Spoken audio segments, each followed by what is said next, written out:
Bismillahirrahmanirrahim. Menundukkan hawa nafsu itu merupakan syarat mutlak untuk meraih takwa kepada Allah. Ini sepakat semua para ulama mengatakan demikian.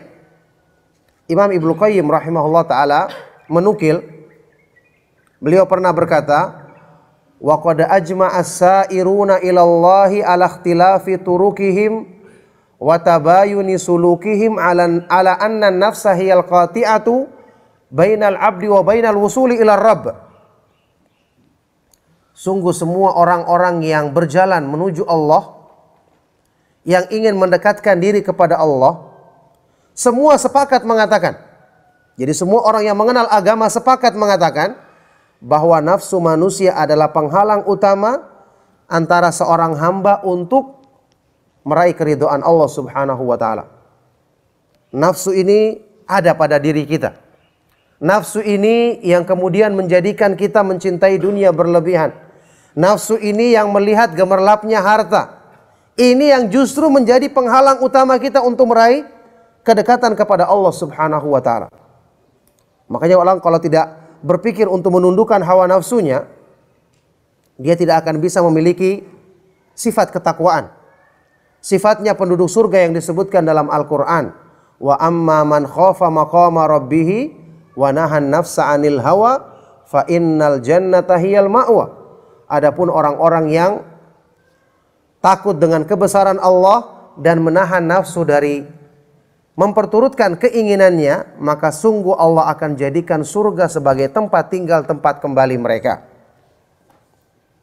Jadi jamaah sekalian rahimakumullah, perhatikan, ini penyakit hati yang sangat besar. Kecintaan kepada harta dan kedudukan duniawi secara berlebihan. Ini yang harus kita ingatkan diri kita.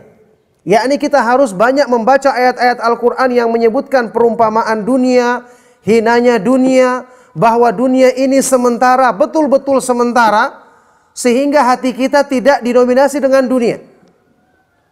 Tidak gampang ya, seperti pernyataan sebagian orang, saya kan cuma menjadikan harta di tanganku tapi tidak masuk ke dalam hatiku. Ini ucapan mudah, tapi pada kenyataannya orang itu lebih senang kalau berkecimpung dengan hartanya daripada berkecimpung dengan ibadahnya. Iya kan?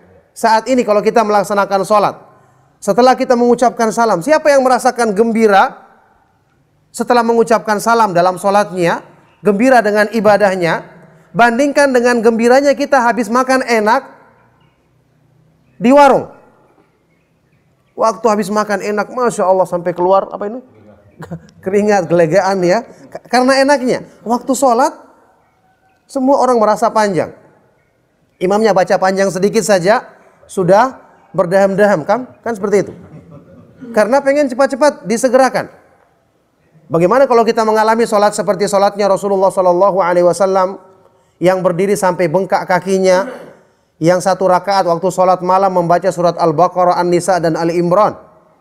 Kenapa mereka tidak bosan dengan ibadahnya? Karena mereka menikmati ibadah. Karena keindahan iman yang menguasai hati mereka. Nah, ini bedanya dengan kita. Berarti dominasi dunia masih menguasai kebanyakan hati manusia. Na'udzubillahi min dzalik. Makanya Rasulullah SAW, ya ini berkali-kali saya ulangi, bersabda tentang salat dalam hadis yang sahih riwayat Imam Ahmad dan Nasai. Wa ju'ilat qurratu aini fis shalah. Dijadikan kesejukan hatiku ketika aku menunaikan salat. Ibnu Qayyim rahimahullah ta'ala menjelaskan, orang-orang yang saleh itu mereka beristirahat dalam sholatnya, menikmati sholatnya, sehingga mereka seolah-olah tidak ingin berhenti dalam sholatnya. Makanya bacaannya panjang, rukuknya lama, sujudnya panjang, dan ini berlaku untuk semua sujud. Tidak ada sujud yang pertama, yang terakhir, semua sujud ya, karena hadis-hadisnya menyebutkan keseluruhan sujud, dan demikian keterangan para ulama seperti Syekh Utsaimin dan yang lainnya. Kemudian i'tidalnya panjang, semuanya panjang karena mereka menikmati salatnya. Ketika Rasulullah SAW dalam sebuah perjalanan jihad dalam hadis sahih riwayat Imam Ahmad, sudah tiba waktu salat, apa yang beliau sabdakan kepada Bilal? Arihna bis salati ya Bilal. Wahai Bilal, jadikanlah kami beristirahat, bergembira dengan melaksanakan sholat. Bayangkan suruh azan saja bahasanya seperti ini. Ini bukan wahai Bilal, kumandangkan sholat. Ya ini seolah-olah seperti sesuatu yang berat. Tidak. Arihna bis salati ya Bilal. Jadikanlah kita bergembira, beristirahat dengan melaksanakan sholat wahai Bilal. Nah yang seperti ini orang-orang yang hatinya dihiasi dengan iman, sehingga ketika harta pun datang, tidak akan bisa menggeser kedudukan iman atau kemanisan iman yang telah mereka rasakan di dalam hatinya. Bagaimana caranya mereka meraih semua ini? Mereka meraih semua ini dengan taufik dari Allah Subhanahu wa taala. Karena Al-Qur'an selalu mereka baca dan selalu mereka renungkan isinya. Ini satu permasalahan yang banyak terjadi pada diri kita. Semua orang mengeluh tentang iman di dalam hatinya. Kenapa saya kurang semangat dalam kebaikan? Kenapa saya sulit meninggalkan perbuatan maksiat? Kenapa saya kurang khusyuk dalam sholat? Semua obat penyakit ini ada dalam Al-Quran. Loh, ada lagi yang bertanya, Ustadz, bukankah orang muslim sudah banyak yang membaca Al-Quran? Tapi kenapa kebanyakan penyakit hati juga masih ada dalam diri mereka? Jawabannya, karena mereka waktu membaca hatinya tidak dilibatkan. Hatinya yang berpenyakit tidak pernah tersentuh dengan Al-Quran. Kenapa? Mereka membaca tidak merenungkan artinya. Jarang ada yang dia tidak tahu bahasa Arab, tidak juga baca terjemahan Al-Quran. Paling tidak ini membantu. Al-Quran diturunkan untuk direnungkan. Hatinya yang berpenyakit. Imannya yang tidak merasuk ke dalam hati dengan sempurna karena hatinya tertutup. Lah terus harusnya dibuka hati dan disembuhkan penyakitnya dengan disentuhkan makna Al-Quran. Ini yang baca cuma lisannya. Memang keutamaannya jelas besar membaca dengan lisan. Tetapi pengobatan penyakit hati dengan Al-Quran, bagaimana akan bisa menyentuh hati kalau tidak disentuhkan hati tersebut? Padahal Allah Subhanahu wa taala berfirman, "Ya ayyuhan nasu qad ja'atkum mau'idhatum mir rabbikum wa syifaa'un lima fis sudur." Wahai manusia, sungguh telah datang kepada kalian sebaik-baik nasihat dari Allah dalam Al-Qur'an dan obat penyakit hatimu. Hatinya harus disentuh supaya masuk pengaruh dan kebaikan dari Al-Qur'an ke dalam hati.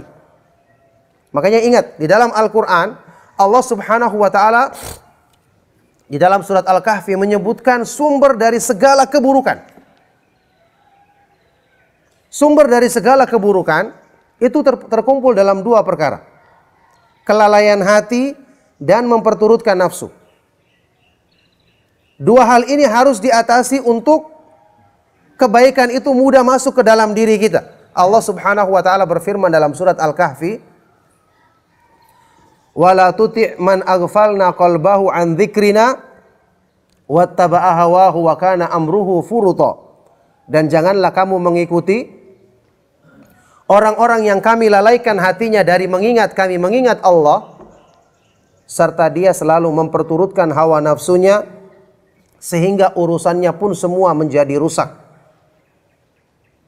Ketika menafsirkan ayat ini, Ibnu Qayyim rahimahullah ta'ala menyebutkan, aslu kulli syarrin, landasan atau pokok dari semua keburukan kembali kepada dua hal. Lalainya hati dari mengingat Allah dan hawa nafsu yang selalu diperturutkan. Orang rajin membaca Al-Quran, tapi hatinya tetap lalai. Kenapa Imam An-Nawawi menukil ucapan salah seorang ulama salaf yang mengatakan, "Rubba qari'in lil Qur'ani wal Qur'anu yal'anu." Berapa banyak orang yang membaca Al-Quran tapi Al-Quran justru melaknat dia. Bagaimana ini? Membaca Al-Quran, Al-Quran melaknat dia. Kenapa? Karena dia membaca dengan lisannya, hatinya tidak tersentuh. Kasihan. Sakit di hatinya, tidak pernah kena pengobatan. Akhirnya pengaruh kebaikan Al-Quran tidak sampai ke dasar kebaikan seorang manusia, karena hati merupakan sumber kebaikan yang mempengaruhi semua anggota badan. Inilah kendala kebanyakan kita. Sehingga Ya, ini yang saya pernah ingatkan, seperti keadaannya orang-orang Khawarij yang disebutkan dalam hadis riwayat Imam Muslim. Orang-orang Khawarij, ya, penyempal pertama dalam Islam, pemberontak pertama dalam Islam, orang-orang yang suka melakukan teror, membunuh kaum muslimin, yang telah diisyaratkan keberadaan mereka oleh Rasulullah SAW dalam hadis-hadis yang sahih. Itu diantara ciri-ciri mereka, memang kelihatan rajin membaca Al-Quran. Tapi apa kata Nabi SAW tentang mereka? Yaqra'unal Qur'ana la yujawizu hanajirahum. Mereka membaca Al-Quran, tapi bacaan Al-Quran itu tidak melampaui tenggorokannya. Nah, oleh karena itulah jamaah sekalian rahimakumullah, kita ingat kita hidup di dunia. Mau tidak mau fitnahnya akan sering bersinggungan dengan kita. Harta yang kita miliki, baik kita dalam keadaan berlimpah atau pas-pasan, tetap merupakan fitnah bagi kita. Betapa banyak orang-orang yang miskin, angan-angannya terhadap dunia panjang. Padahal harusnya dia bersyukur Allah telah menghindarkan dia dari fitnahnya. Sementara ada orang yang kaya, alhamdulillah Allah subhanahu wa ta'ala jaga dia dari fitnahnya harta, sehingga harta tidak mendominasi dirinya, tidak mendominasi hatinya. Ya, sudah kita ketahui sebagian dari sahabat Rasulullah SAW adalah orang yang kaya raya, seperti Uthman ibn Affan, Abdurrahman bin Auf, bahkan sebagian dari para nabi dan para rasul alaihi wassalatu wassalam. Jadi sudah kita bahas tadi, harta tidak dicela pada zat, sebagaimana miskin tidak dipuji secara zat. Makanya ketika ada permasalahan, manakah yang lebih utama, orang kaya yang bersyukur atau orang miskin yang bersabar? Pendapat yang terkuat bahwa kedua-duanya tidak ada yang lebih utama kecuali yang paling tinggi ketakwaannya. Orang kaya yang syukurnya lebih besar, lebih utama daripada orang miskin yang sabarnya kurang. Sebaliknya, kalau ada orang miskin yang sabarnya lebih tinggi, maka dia lebih utama dari orang kaya yang syukurnya kurang. Ini pendapat yang terkuat yang dipilih oleh para ulama peneliti, para ulama yang teliti dalam pendapatnya, seperti Syekhul Islam Ibnu Taimiyah, Ibnu Qayyim, Ibnu Muflih, dan para ulama yang lainnya. Jadi ketika Allah subhanahu wa ta'ala melimpahkan kepada kita salah satu dari ujian ini, kaya atau miskin, yang harus kita lakukan adalah berdoa kepada Allah subhanahu wa ta'ala, memohon taufiknya agar dimudahkan petunjuk dan keadaan yang terbaik dari dua keadaan tersebut. Dari dua keadaan tersebut. Nah, sekarang fitnah bagi orang yang diberikan kelebihan harta. Fitnahnya selalu menjadikan dia terlena dengan hartanya, memanjakan hawa nafsunya untuk membelanjakan hartanya sesuai dengan keinginannya. Padahal kalau mau dikoreksi, kebanyakannya itu berlebihan dari kebutuhannya. Kalau kita mau jujur, ya, masih banyak di antara kita yang ketika berbelanja itu mempertimbangkan bukan kebutuhan. Mempertimbangkan gengsi atau penampilan atau mode. Sampai kadang-kadang berlebihan. Yang sebenarnya kalau dia mau berpikir, ya, di sini kesempatan dia melatih dirinya menundukkan hawa nafsu, dia bisa mengurangi anggaran belanjanya untuk membeli produk tersebut atau fasilitas tersebut, selebihnya dia gunakan untuk bersedekah. Misalnya, yang seharusnya dia membeli 1,5 juta, dia bisa kurangi jadi 1,4 juta, kurang 100.000. Dia dapatkan yang sama, yang bagus juga, yang tidak sampai mengurangi kebutuhannya terhadap hal tersebut. Selebihnya dia gunakan untuk sedekah. Ini sederhana, tetapi di dalamnya ada melatih menundukkan hawa nafsu. Hawa nafsu kalau tidak ditundukkan, maka selama-lamanya seorang hamba akan terhalang untuk meraih keridhaan Allah subhanahu wa ta'ala. Ini harga mati masalahnya. Ini harga mati. Al-mujahidu man jahada nafsahu fi ta'atillah, kata Rasulullah SAW. Orang yang berjihad dengan sesungguhnya adalah yang berjihad menundukkan hawa nafsunya dalam ketaatan kepada Allah. Itu hadis sahih riwayat Imam Ahmad dan yang lainnya.